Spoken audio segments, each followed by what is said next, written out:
7 question.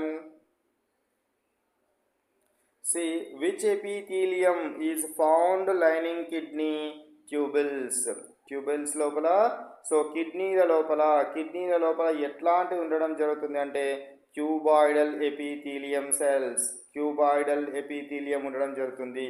Kidney నాళాల లోపల kidney tubules లోపలి పొర దేనితో నిర్మితమై ఉంటుంది అని అంటే క్యూబాయిడల్ ఎపిథీలియం, ఘనాకార కణాలతోటి నిర్మితమై ఉంటుంది అనే విషయాన్ని గుర్తుపెట్టుకోవాలి. కిడ్నీలో క్యూబాయిడల్ ఎపిథీలియం ఉంటుందని గుర్తుపెట్టుకోండి. Next question 138 question. Which epithelium is found in intestine for absorption? So intestine లోపల ప్రేగుల లోపల మనకు అబ్జార్ప్షన్ కావడం కోసము, అంటే మనకు అబ్జార్బ్ చేసుకోవడం కోసము ఏ విధమైన ఎపిథీలియం ఉంటుంది అని అంటున్నాడు. ఏంటిదట అది?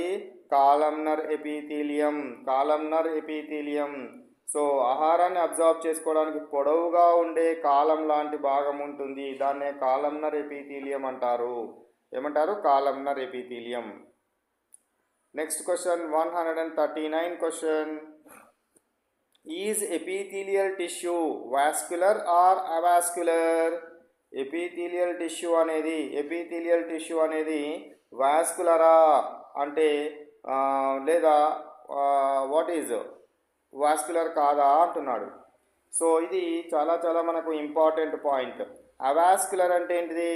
Without its own blood supply functions via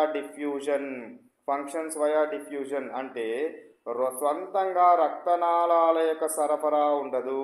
రక్తనాళాల ద్వారా బ్లడ్ సరఫరా అనేది ఉండదు. కావాల్సిన పోషకాలు కింద ఉన్న కణజాలం నుండి డిఫ్యూజన్ పద్ధతిలో అందడం జరుగుతుంది. వాటిని epithelial tissues of vascular. Avascular అంటే ఏంటిది? అవాస్కులర్. సో అవాస్కులర్ సెల్స్ అంటే ఓన్ బ్లడ్ సెల్స్. దీనికి బ్లడ్ సెల్స్ సరఫరా అనేది సెల్ల రూపంలో, కణాల రూపం లోపల మనకు సప్లై అనేది జరగదు.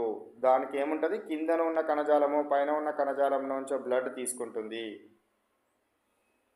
Question next